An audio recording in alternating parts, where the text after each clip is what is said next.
언젠가 우리가 같은 별을 바라본다면. 차인표 장편소설. 출판 해결책. 1931년 가을, 백두산. 호랑이 마을의 전설. 톡톡톡.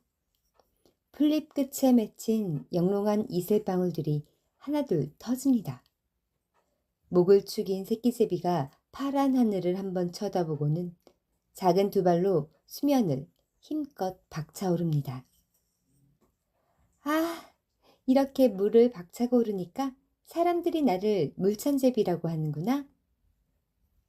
스멀스멀 거치는 안개바다 아래로 16개의 거대한 봉우리들에 에워싸인 백두산 천지가 웅장한 모습을 드러냅니다. 파란 하늘 가득 담은 천지엔 거대한 봉우리들이 제각각 모양으로 물구나무 서 있습니다. 천둥 소리를 내며 하얀 물을 쏟아내는 폭포 위를 날아 우산대처럼 하늘로 길게 뻗은 이깔나무 숲을 지나니 끝없이 펼쳐진 노란 들꽃밭이 나타납니다. 수만 마리의 나비들과 잠자리들이 한데 어울려 한바탕 춤을 추다가 빠른 속도로 날아오는 새끼제비를 위해 양쪽으로 갈라지며 길을 터줍니다. 바위 언덕을 따라 아래로 내려오니 산기슭에 하얀 억새꽃이 만발한 억새밭이 나옵니다. 억새밭이 끝나는 그곳에 작은 언덕이 봉긋 솟아있네요. 봉긋 솟아있는 이 언덕은 잘가요 언덕입니다. 예부터 호랑이 마을 사람들이 누군가를 떠나보낼 때 모이는 작은 언덕이죠. 길 떠나는 사람이 억새풀에 가려서 잘 안 보이게 될 때까지 호랑이 마을 사람들은 이 언덕 위에 서서 잘 가요, 잘 가세요 를 외치며 작별 인사를 해왔답니다. 그러면 떠나는 사람은 뒤돌아보며 꼭 돌아올게요, 우리 다시 만나요 라고 답례를 했죠. 아름드리 꿀밤나무 한 그루가 덩그러니 서 있는 잘가요 언덕 밑으로 길이 세 갈래에 나 있습니다. 넓은 길은 빠른 걸음으로 한나절 이상 가야 하는 장군봉 남쪽 산기슭 붉은 소나무 마을로 통하는 먼 길이고, 억새풀에 가려 잘 보이지 않는 길은 억새밭을 지나 호랑이 산으로 올라가 울퉁불퉁한 산길이고, 꼬불꼬불한 길은 잘가요 언덕 가까이에 있는 호랑이 마을로 들어가는 작은 길이랍니다. 잘가요 언덕 위를 빙빙 돌던 새끼제비는 꼬불꼬불 작은 길을 따라 호랑이 마을로 날아갑니다. 긴 끝자락에 자그마한 마을이 수줍은 듯 아침 맞을 준비를 하고 있습니다. 밥을 짓는 집집마다 굴뚝에서 하얀 연기가 몽실몽실 피어나네요.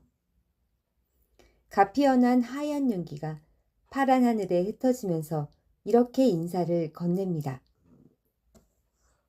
호랑이 마을에 오신 것을 환영합니다.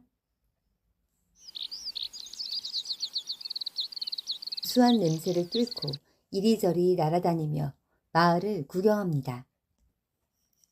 우뚝 버티고선 호랑이 산의 웅장함에 비해서 30-40여 가구가 옹기종기 자리 잡은 마을의 모습은 소박해 보입니다. 작은 마을과 커다란 산, 별로 잘 어울리지 않는 그림이지만 이 그림을 더 어색하게 만드는 건 억새풀을 엮어 지어 보잘것없는 띠집들에 비해 지나치게 높은 울타리입니다. 집집마다 한 집도 빠짐없이 어른키를 훌쩍 넘는 높디 높은 울타리들을 쳐놓았습니다.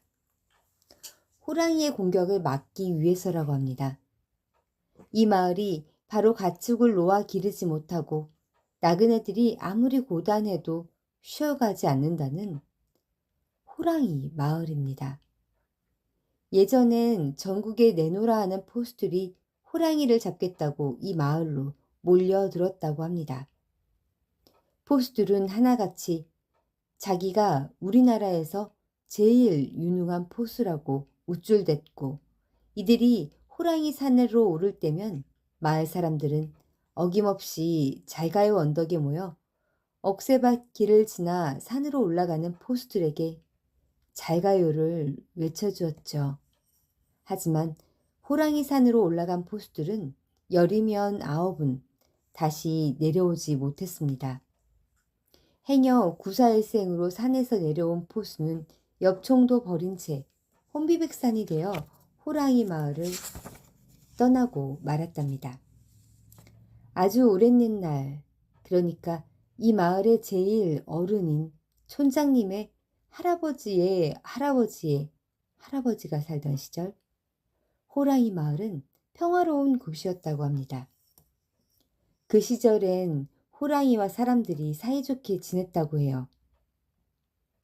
약초 캐러 산에 올랐다가 길 잃은 할머니를 호랑이가 마을까지 인도해 주기도 하고, 엄마 잃고 배고파 마을로 내려온 호랑이 새끼들에게 마을 사람들이 어미소의 젖을 짜서 주기도 했다고 해요. 평화롭던 그 시절, 호랑이 산은 마을 아이들에게는 재미난 놀이터였고, 어른들에겐 나물이며 귀한 약초를 무한정품은 고마운 곳이었다고 합니다. 그러던 어느 날 임금님이 호랑이 사냥을 하러 많은 신하들과 무관들을 거느리고 이곳 호랑이 마을에 행차했습니다. 이때 온 나라에서 몰려온 사냥꾼이 호랑이 가족을 구하기 위해 산을 드나들면서부터 호랑이와 마을 사람들 사이엔 점점 멀어지게 되었답니다. 성난 호랑이는 산에서 만나는 사람들에게 날카로운 발톱을 휘둘렀고, 때론 마을로 내려와 다 자란 어미소를 물어 죽이기도 했답니다. 급기야 호랑이 마을엔 집집마다 높은 담이 올라갔고, 마을 사람들은 사나워진 호랑이들을 잡기 위해 쇠꼬챙이로 만든 덫을 산 곳곳에 심어 놓았대요.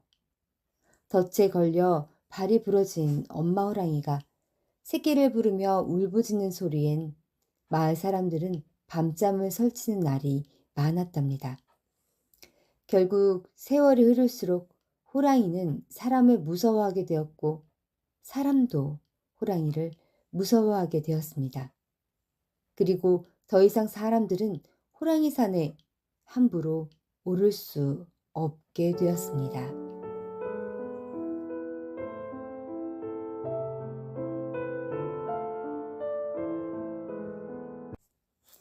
호랑이 사냥꾼과 순이.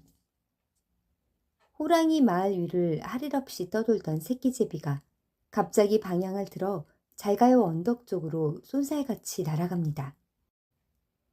큰 길 위에서 움직이는 무언가를 발견했기 때문입니다. 그것은 마치 잘가요 언덕 쪽으로 어슬렁거리며 다가오는 두 마리의 호랑이 같아 보입니다.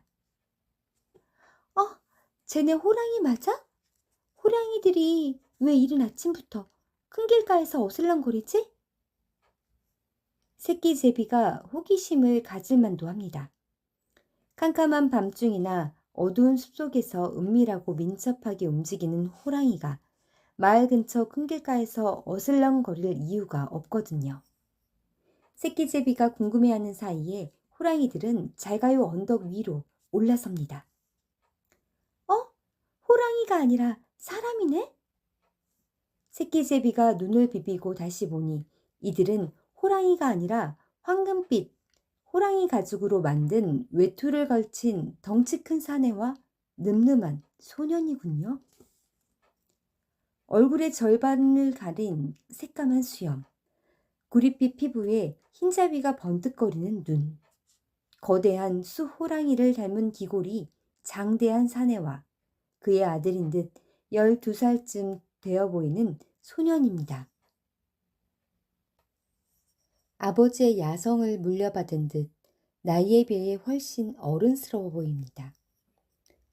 호랑이 가죽으로 만든 길고 거친 외투를 걸치고 큰 엽총을 둘러맨 것으로 보아 한눈에도 이들이 호랑이 사냥꾼임을 알 수 있습니다.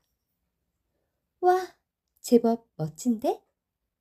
범상치 않은 용맹한 외모의 이 부자가 새끼 제비의 눈에도 멋지게 보이나 봅니다. 멋지긴 한데 걱정이 되는 것도 사실입니다. 이들은 호랑이 사냥꾼이 분명하기 때문입니다. 호랑이 사냥꾼이 호랑이 마을에 왔다면 이유는 하나밖에 없겠죠. 사내는 황포수고 올해로 12살 된 소녀는 그의 아들 용이입니다. 두 부자는 잘가요 언덕 위 꿀밤나무 아래에서 우뚝 서서 맞은편 억새밭 뒤로 보고선 호랑이 산을 바라봅니다. 묵묵히 바라보는 네 개의 눈동자가 무척이나 날카롭습니다. 황포수의 어깨엔 커다란 엽총 두 자루와 날카로운 이빨 모양을 한 맹수를 잡을 때 쓰는 쇠젓질이 주렁주렁 매달려 있습니다. 용이가 어깨에 맨 엽총은 너무 길어서 총끝이 땅에 닿을 정도입니다. 행색으로 보아 아주 먼 길을 온 듯하지만 피곤한 기색은 별로 없습니다. 잠시 후 꼬불꼬불한 길을 돌아 이들 부자가 호랑이 마을에 도착합니다. 아침 먹고 밭 갈러 나가려던 사내들과 설거지하던 아낙들, 마을 공터에서 아침 놀이를 시작한 아이들까지 이른 아침 호랑이 마을에 나타난 이상한 차림새의 손님을 호기심 어린 눈으로 바라봅니다. 이내 많은 구경꾼들이 모여들어 황포수 부자가 가는 길을 졸졸 따라가네요. 몰려든 구경꾼들 중에 12살 먹은 훌쩍이도 보입니다. 훌쩍이는 호랑이 마을의 유일한 고아입니다. 아빠는 오래전 이 마을을 방문했던 포수인데 호랑이 잡으러 산으로 올라간 후 소식이 없고 엄마는 훌쩍이를 버리고 마을을 떠났습니다. 홀로 남은 훌쩍이는 이 집에서 아침, 저 집에서 점심을 얻어먹으며 살고 있죠. 마음씨 착한 훌쩍이는 항상 코 밑으로 흘러내리는 콧물을 훌쩍하고 다시 들이마신답니다. 한번 들이마실 때마다 어깨까지 들썩거리는 바람에 뒤에서 봐도 훌쩍이가 언제 훌쩍거리는지 모르는 사람이 없죠. 나이에 비해 동작이 조금 굼뜨고 말이 어눌해서 그런지 마을 아이들 중 또래인 엄대 패거리에게 좋은 놀림감입니다. 하지만 자신이 놀림을 당한다는 것을 아는지 모르는지 훌쩍이는 아이들과 어울리는 것이 매일매일 자신의 숙명이자 숙제인 양 열심히 훌쩍거리며 마을 아이들을 따라다닌답니다. 왜냐하면 훌쩍이의 최대 목표는 오늘 하루를 심심하지 않게 보내는 거거든요. 황포수가 훌쩍이에게 묻습니다. 이 마을 촌장 댁이 어딨느냐? 저기 세 번째 살인문 집이에요. 훌쩍이는 연신 훌쩍거리며 겁에 질린 채 대답하면서도 황포수 옆에 말없이 서 있는 용이를 힐끔 살핍니다. 누구와도 마주치지 않겠다고 작정이라도 했는지 두 눈을 적당히 아래로 깔고 있는 용이의 긴 속눈썹이 가을바람에 팔랑거립니다. 일자로 굳게 담은 입술이 무척이나 어른스럽고 다부져 보입니다. 오뚝한 용이의 콧날이 허리에 찬 커다란 칼만큼이나 멋져 보입니다. 황포수와 용이는 뜻하지 않은 손님들의 출연에 모여든 마을 사람들의 시선을 고스란히 받아내며 이 마을 어른인 촌장 댁으로 향합니다. 살인문을 열고 들어가니 조그만 마당이 나옵니다. 체구가 작고 나이 많은 촌장님이 손님들을 맞아들입니다. 촌장님은 호랑이 마을의 제일 큰 어른입니다. 부인이 죽은 뒤 며느리도 병으로 죽고 아들은 머나먼 중국 상해로 독립운동을 하겠다고 떠난 후 오래전 연락이 끊겼다고 하죠. 지금은 그 아들이 유일하게 남기고 간 손녀딸과 단 둘이 살고 있답니다. 비록 기력도 많이 쇠하고 체구도 작은 촌장님이지만 이 마을에서 가장 존경받는 분이시죠. 황포수는 거대한 엽총과 덫을 마당에 풀어놓습니다. 묵직한 덫이 마당에 떨어지며 쨍그랑 하고 쇳소리를 냅니다. 황포수는 용이를 홀로 마당에 세워놓은 채 촌장님 방으로 들어갑니다. 새끼제비가 촌장댁 울타리 위에 날아와 앉습니다. 높은 울타리에 난 구멍 사이사이로 안악들과 사내들과 아이들이 호기심과 동정심 어린 눈으로 용이를 바라봅니다. 호랑이 가죽으로 만든 외투를 걸치고 자신의 키만큼이나 큰 엽총과 보찜을 메고 꼿꼿이 서 있는 이 아이. 자신을 바라보는 수많은 시선에 어색하고 민망해할 만도 하지만 용이는 황포수가 들어간 방에 시선을 고정한 채 마을 한가운데 그대로 서 있습니다.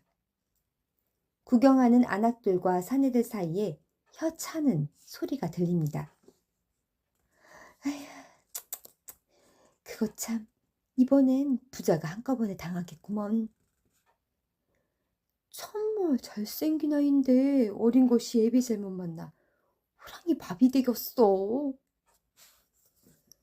촌장님과 황포수의 이야기가 꽤 길어지나 봅니다. 용이는 벌써 반 시간 이상을 꿈쩍도 하지 않은 채 마당에 서 있습니다. 구경하던 안악들과 사내들이 하나둘 흩어질 때쯤 열린 살인문 사이로 갑자기 개 한 마리가 뛰어들어옵니다. 으르렁 컹컹. 흥분한 개는 용이의 몸에서 맹수 냄새라도 맡았는지 맹렬하게 짖어댑니다. 이 개는 엄대네 집에서 기르는 개입니다. 1대1로 표범과 맞붙어 싸워도 이길 만큼 용맹하다는 풍산개지요. 엄대네 개가 용이를 향해 짖으면서 응원군을 불렀나 봅니다. 어느새 커다란 개 3마리가 더 뛰어들어와 용이의 주위를 빙빙 돌며 미친 듯이 짖어댑니다. 마치 조금만 움직이면 모두 같이 달려들어 멧돼지 사냥을 하듯 용이를 물어뜯을 태세입니다. 이빨을 있는 대로 드러난 개들이 언제 달려들지 모릅니다. 흩어지던 구경꾼들이 다시 몰려듭니다. 이 상황을 용이가 어떻게 할지 무척 궁금한가 봅니다. 아이들은 용이가 어깨에 맨 총이나 허리에 찬 큰 칼이라도 쓸까 싶어 내심 기대하는 모습입니다. 그러나 모두 울타리에 붙어 구경만 할 뿐 누구 하나 마당으로 들어와 용이를 도와주려 하지 않습니다. 훌쩍이도 훌쩍거리며 구경합니다. 겉으로는 내색하지 않지만 용이는 속으로 무척이나 당황스럽습니다. 개들이 무서워서 그러는 건 아닙니다. 용이는 어리지만 태어나면서부터 호랑이 사냥을 하며 산에서 자란 호랑이 사냥꾼입니다. 그런 용이가 개 몇 마리 해결해야 하는 거는 식은 죽 먹기만큼 쉽지만 담 넘어 날아들어오는 구경꾼들의 호기심 어린 시선이나 무척이나 부담스러운 것입니다. 아버지와 함께 늘 산으로 숲으로 호랑이만 쫓아다녔던 용이는 이렇게 많은 사람들이 자신을 쳐다보는 건 생전 처음 겪는 일입니다. 그래서 몹시 난처합니다. 아버지가 촌장님과 얘기를 얼른 끝내고 나와서 어서 이 자리를 떴으면 하는 마음뿐입니다. 아무런 반응도 보이지 않는 용이를 향해 개들은 더욱 기세 좋게 짖어댑니다. 엄대네 풍산개가 겁없이 다가와 앞발로 용이의 발을 툭 하고 건드려 봅니다. 순간 용이의 눈이 번쩍하고 빛납니다. 살기를 느낀 개들이 용이를 일제히 공격하려 드는 바로 그 순간 살인문이 삐익 하고 열립니다. 그리고 자기 몸에 2배는 좋게 되어 보이는 마른 나무 가지 더미를 지게에 짊어진 한 소녀가 구경꾼들을 해치고 마당 안으로 들어섭니다. 촌장님 손녀딸인 순이입니다. 그만 앉아, 어서! 조용하지만 단호한 이 세 마디로 순이는 흥분한 개들을 진정시킵니다. 순이의 행동에 11살 아이답지 않은 침착함과 조숙함이 묻어납니다. 미친 듯이 짖어대던 개들이 순이의 말에 거짓말처럼 잠잠해집니다. 곧이어 순이가 개들을 쓰다듬어 주어 살인문 밖으로 내보냅니다. 아주 짧은 순간 동안 용이와 순이의 눈이 마주칩니다. 허리까지 오는 댕기머리, 밤하늘의 별처럼 반짝이는 커다란 두 눈, 숯검정처럼 진한 눈썹에 단호해 보이는 입술과 작은 코, 한쪽 볼에만 살짝 파인 보조개, 이 모든 것들이 조화를 이룬 순이의 맑은 얼굴은 눈이 부시도록 빛이 납니다. 낡았지만 새하얀 저고리와 여기저기 기우고 덧댔지만 깔끔한 검정 치마 밑으로 백옥 같은 종아리를 살짝 드러낸 순이의 모습 하나하나가 용이의 마음속에 선명하게 아로 새겨집니다. 황포수의 계획. 한편 방 안에선 촌장님과 황포수의 대화가 한창입니다. 황포수는 오로지 백호를 쫓아 머나먼 남쪽에서부터 천리길을 왔다고 합니다. 이제 백두산 끝자락에 있는 이 호랑이 산이 백호가 피할 수 있는 마지막 산이라 판단했기에 마을에 움막을 짓고 지내다가 적당한 시기가 되면 호랑이 산에 올라 백호 사냥을 하겠다는 것입니다. 한참 동안 말없던 촌장님이 입을 엽니다. 언젠가는 올 줄 알았네. 저를 아십니까? 황포수가 묵직한 음성으로 묻습니다. 자네가 잡은 호랑이 가죽이 가장 비싸게 팔린다는 소문을 들은 적이 있네. 그렇습니다. 4년 전 돌연 호랑이 사냥을 멈추고 사람들 눈에서 사라지기 전까지 황포수는 전국의 호랑이 사냥꾼들 사이에서 전설로 통하는 명포수였습니다. 호랑이 가죽을 구하는 일본 상인들 사이에서도 황포수가 잡은 호랑이 가죽이 가장 비싸게 팔렸다고 합니다. 황포수의 호랑이 가죽엔 총알 구멍이 단 하나밖에 없기 때문입니다. 아무리 사납고 커다란 호랑이를 사냥할 때도 황포수는 총알을 단 한 발만 사용했다고 합니다. 보아하니 먼 여행에 지친 것 같은데 며칠 쉬었다가 그냥 갈 길을 가게. 마을에 작은 움막을 지을 수 있도록 허락해 주십시오. 패기치지 않고 올 겨울 첫눈이 올 때까지만 머물다가 호랑이 산으로 올라가겠습니다. 답하는 황포수의 목소리가 낮지만 쩌렁쩌렁 울립니다. 자네 밖에 서 있는 저 어린아이를 데리고 호랑이 산에 오를 셈인가? 저희는 한반도 남쪽 끝에서부터 백두대간을 타고 이곳까지 왔습니다. 제 아들은 비록 나이는 어리지만 아이가 아닙니다. 용이는 그 누구보다도 용감하고 유능한 사냥꾼입니다. 백호가 정말 있다고 생각하나? 내 70평생을 이곳에서 살면서 수많은 호랑이들을 보았지만 백호를 본 적도 본 사람이 있다는 얘기를 들은 적도 없네. 그 있지도 않은 백호를 잡기 위해 산에 올라가서 호랑이들을 화나게 하려는 건가? 황포수가 미리 준비한 듯 대답합니다. 육바리를 잡아드리겠습니다. 이곳에 움막을 짓고 머물게 해주시면 제가 책임지고 잡아드리죠. 육바리가 유명하긴 유명한가 봅니다. 타지에서 흘러들어온 황포수도 잘 알고 있을 정도니까요. 육바리는 요즘 호랑이 마을 사람들과 가축들을 공포에 떨게 하는 아주 사나운 호랑이입니다. 발가락이 6개여서 육발이라고 부르죠. 물론 육발이가 내려와 피해를 주긴 하나 저 사내는 마을에 내려오지 않고 사람들에게 해를 끼치지 않는 짐승들이 아주 많이 살고 있네. 자네가 원하는 백호 한 마리의 가축을 얻기 위해 산에 올라가 여기저기 덫을 놓고 짐승들을 닥치는 대로 살생할 생각인가? 육바리처럼 마을로 내려와 사람과 가축을 해치는 호랑이가 아니면 살생하지 않겠습니다. 다른 짐승들은 건드리지 않겠습니다. 저의 목표는 오로지 백호뿐입니다.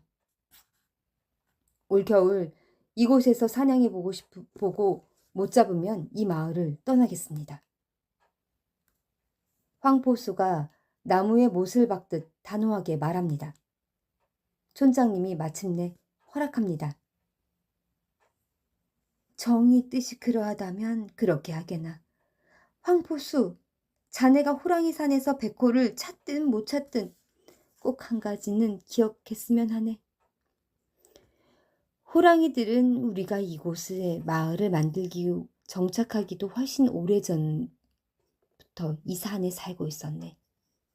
누가 주인이고 누가 객인지 생각해 보게나.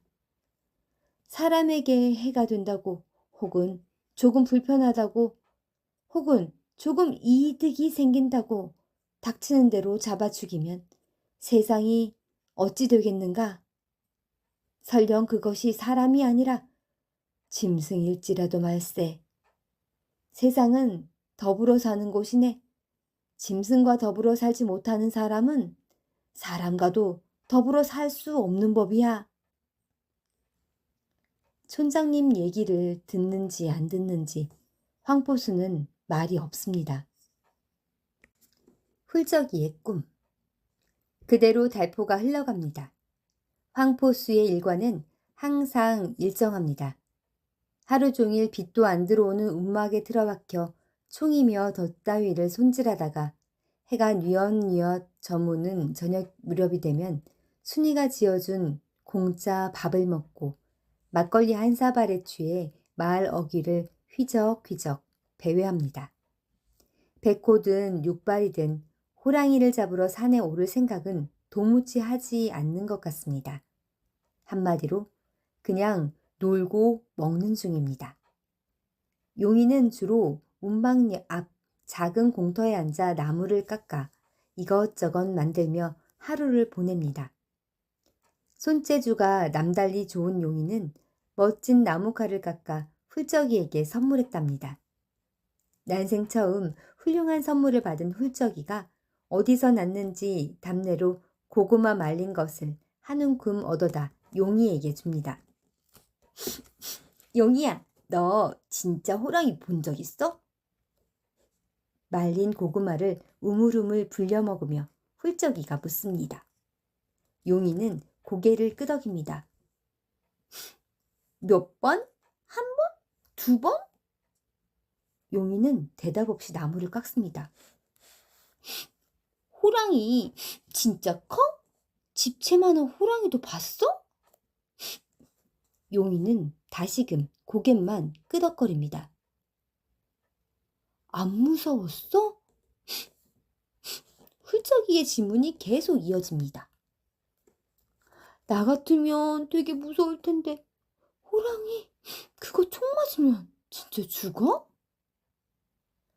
몇 발 맞으면 죽어? 10발? 100발? 용이가 대답하지 않자 훌쩍이는 더 이상 묻지 않습니다. 잠시 후 용이가 침묵을 깨고 대답합니다. 한 번에 왕자를 한 번에 맞히면 죽어. 왕자? 왕자가 뭐야? 호랑이 이마 정수리에는 임금 왕자 무늬가 새겨져 있거든. 와, 그렇구나. 너도 왕자 맞춰봤어? 기분 좋았겠다. 불쌍해. 불쌍하다고? 호랑이가? 음, 용이의 말을 이해하지 못하는 훌쩍이가 또 연신 훌쩍거립니다. 훌쩍이가 호랑이 산 우거진 숲 사이를 커다란 엽총을 들고 멋지게 걸어갑니다. 개울가에 비친 자신은 호랑이 가죽으로 만든 외투를 입은 사냥꾼의 모습입니다. 훌쩍이는 더 이상 훌쩍거리지도 않습니다. 보무도 당당하게 걸어가던 훌쩍이는 숲에서 나는 바스락거리는 소리를 놓치지 않고 재빠르게 엽총으로 겨눕니다. 아기 사슴 한 마리가 발발 떨고 있네요. 괜찮아, 아기 사슴아. 난 너를 잡으러 온 게 아니란다. 훌쩍이가 아기 사슴을 안심시키는 바로 그 순간, 어흥! 아기 사슴 뒤에서 그 무시무시한 육바리가 나타납니다. 그런데 어찌된 일인지 어흥하며 포효하는 육바리 앞에서 훌쩍이는 놀라지 않습니다. 오히려 근엄한 목소리로 육바리를 꾸짖습니다. 잘 만났다, 육바리. 불쌍한 엄대네. 어미소의 원수를 갚아주겠다. 육바리가 6개의 발톱을 세우고 훌쩍이에게 달려들 태세를 갖춥니다. 훌쩍이도 차분하게 엽총을 들어 육바리 정수리 왕자를 겨눕니다. 성난 육바리가 풀쩍 뛰어 훌쩍이를 덮칩니다. 훌쩍이가 엽총의 방아쇠를 당깁니다. 그런데 천둥 같은 소리와 함께 총알이 발사되는 대신 총구에서 말린 고구마 한 개가 픽 하고 나옵니다. 달려드는 육바리의 발톱 앞에 당황한 훌쩍이의 눈동자가 달걀만큼 커집니다. 훌쩍이의 비명에 움막 지붕가에 앉아 졸던 새끼제비가 깜짝 놀라 파드득 날아갑니다. 훌쩍이가 낮잠에서 깨어납니다. 용인의 움막 앞에서 나무를 조각하다 잠이 들었나 봅니다. 다행이다. 순이가 놀러왔네? 오세요. 종이 울리면. 순이가 처음으로 용인의 움막에 놀러왔습니다. 나무 조각을 하는 용이 옆에 서서 구경하고 있네요. 손에는 달걀 3개를 들고 있습니다. 촌장댁 암탉들이 막 낳은 따뜻한 달걀입니다. 새 아이들은 움막 앞에 나란히 앉아 순이가 가지고 온 달걀을 사이좋게 나누어 먹습니다. 맛난 달걀을 먹고 기분이 좋아진 훌쩍이가 용이와 순이를 어디론가 데리고 갑니다. 어느 누구에게도 가르쳐주지 않은 자신만의 오래된 비밀 장소지요. 잘가요 언덕 밑 긴 풀에 가려져 있는 비밀 동굴입니다. 입구에 풀이 우거져 있기에 자세히 보지 않곤 도저히 찾을 수 없는 곳입니다. 우거진 긴 풀들을 들추고 커다란 돌멩이들을 치우자 조그만 굴 입구가 나옵니다. 여기가 내 비밀 창고야. 좁은 입구에 비해 굴 안은 아이들 3명이 넉넉히 앉을 만큼 넓습니다. 다 해졌지만 소미불도 있고 베개도 있습니다. 구멍난 솥단지 안엔 꿀밤이 가득 들어 있습니다. 용이야, 이것 좀 봐. 너 혹시 이게 뭔지 아니? 훌쩍이가 자기 머리통보다도 커다란 쇳덩이를 들어 보입니다. 꽤 무거운지 낑낑대는 훌쩍이의 양손엔 조금 더럽지만 아직 녹슬지 않은 노란빛을 머금은 종이 들려 있습니다. 작년에 마을을 지나갔던 나그네 아저씨가 무겁다고 버리고 간 건데 어디에다 쓴 물건인지 모르겠어. 용이는 10살 때 저 멀리 남쪽 북한산 자락을 지나면서 이것과 비슷한 종을 본 적이 있습니다. 북한산 밑자락의 큰 마을에서 보았는데 뾰족한 지붕 위에 십자가가 솟아있는 집의 하얀 벽에 매달려 있었습니다. 땡, 땡. 검정색 옷을 입은 코쟁이 아저씨가 종을 치자 사람들이 그 집으로 하나둘 모여들었습니다. 산속에서만 살다 온 용이가 생전 처음 들어보는 종소리는 마음속으로 울려 퍼지는 것 같았습니다. 아버지 황포수가 발길을 재촉하는 바람에 다시 산으로 올라야 했지만 북한산을 넘는 내내 용이의 마음속에는 종소리가 울려 퍼졌습니다. 이건 종이라는 거야. 이걸 치면 사람들이 모여들어. 왜? 사람들이 왜 모여들어? 몰라. 그냥 모여들어. 밥 주나? 감자? 달걀 주면 제일 좋겠다. 순이도 생전 처음 보는 종을 조심스레 어루만져 봅니다. 순이의 따뜻하고 작은 손이 차가운 쇠 종에 찰싹 달라붙습니다.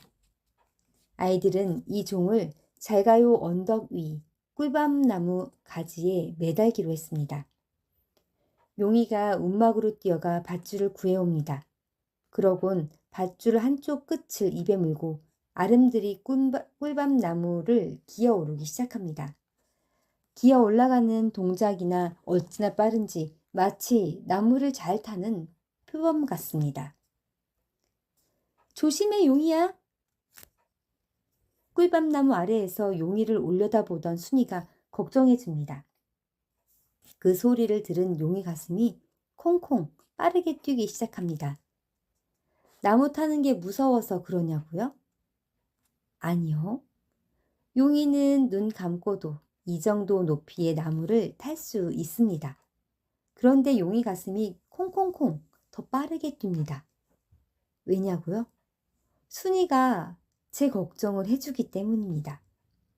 용이는 누군가가 자기를 걱정해주는 것이 이렇게 가슴 설레는 일이라는 걸 오늘에서야 처음 알게 되었습니다. 훌쩍이는 이렇게 나무를 잘 기어오르는 용이가 자기 친구라는 게 자랑스럽습니다. 어른 키 2배쯤 되는 높이까지 기어 올라간 용이가 이번엔 굵은 가지 하나에 올라타더니 앞으로 전진합니다. 그러자 꿀밤 나무에서 꿀밤들이 우두둑 떨어집니다. 아야! 잘 익은 꿀밤 한 개가 훌쩍이의 머리 위로 통 하고 떨어집니다. 순이는 꿀밤들을 한아름 주워 담습니다. 잠시 후 잘가요 언덕 꿀밤나무 위에 노란 종이 달립니다. 어느새 나무에서 내려온 용이가 종을 칠 수 있도록 밧줄을 매달아 땅에서도 손이 닿을 만한 곳까지 늘어뜨려 놓습니다. 아이들은 이 종을 오세요 종이라고 부르기로 했습니다. 종을 치면 사람들이 모인다고 용이가 가르쳐 주었기 때문입니다. 준비 시작! 용이와 훌쩍이와 순이가 동시에 밧줄을 잡고 힘차게 흔들기 시작합니다. 땡, 땡, 땡. 종소리가 온 마을에 울려 퍼집니다. 밭을 갈던 사내들도 아기를 업어주던 아낙도 담배 피우던 촌장님도 억새풀을 물고 가던 새끼제비도 잠자던 호랑이도 모두 은은한 종소리를 듣습니다. 오세요. 어서 오세요. 잘가요 언덕에 오세요 종소리가 이제 막 노을이 물드는 하늘로 올라갑니다. 그렇게 또 호랑이 마을의 하루가 저물어 갑니다.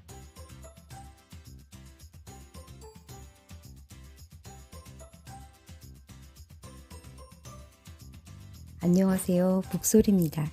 오랜만에 책을 읽었습니다.